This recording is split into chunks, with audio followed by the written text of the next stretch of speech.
ఇవాళ మనం ఎక్కడికి వచ్చామో చూడండి. సెక్రటేరియట్ అనుకున్నారా? కాదు, అందులోకి మనల్ని అలౌ చేయరు.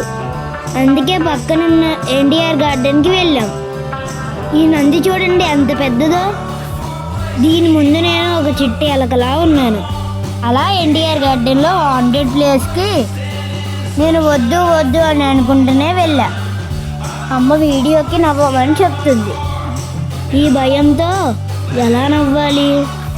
అయినా సరే పైకి మేనేజ్ చేసేసా. మన వాళ్ళ సంగతి తెలిసిందేగా, నెమ్మదిగా వస్తారు.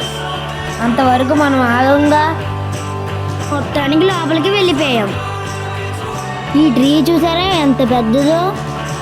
ట్రిలియం రైడ్ అయితే అదిరిపోయింది. ఇక్కడ చూసారా మొత్తం సీ యానిమల్స్ అన్నీ 3D లైట్ ఎఫెక్ట్తో పెట్టారు. బాగుంది కదా, నాకు కూడా నచ్చింది. మనం ఇప్పుడు వచ్చేసాం ట్రిలియం రైడ్. అమ్మో అసలు మామూలుగా లేదు. యాక్చువల్గా తిరుగుతుంటే కళ్ళు తిరుగుతున్నట్టు పడిపోతున్నట్టు అనిపిస్తుంది. హాంటెడ్ ప్లేస్ దగ్గర ఉన్న అన్ని రైడ్స్ కంప్లీట్ అయిపోయాయి. ఆ తర్వాత కప్ సాసర్ రొటీనే. అయినా కజిన్తో ఎంజాయ్ చేస్తే అదొక మజా. బోట్ రైడ్ అయితే చాలా ఫన్నీగా అనిపించింది.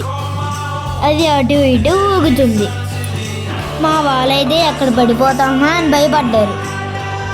మధ్యలో బ్రిడ్జ్ వచ్చింది, దాని కింద నుంచి వెళ్తుంటే భలే ఉంది. బోట్ సైక్లింగ్ చేస్తా అంటే నాకు ఎంతకీ ఇవ్వలేదు. ఈసారి పక్కా చేయాలి ఎప్పుడైనా. ద్వీపం చాలా బాగుంది కదా. తెలంగాణ సపరేట్ స్టేట్ కోసం పోరాడి చనిపోయిన వాళ్ళకి గుర్తుగా కట్టారు.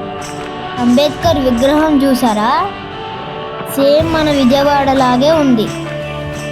ఈ క్లైమేట్లో పానీపూరి తింటే ఆహా. నెక్స్ట్ వీడియోలో కలుద్దాం. Okay bye.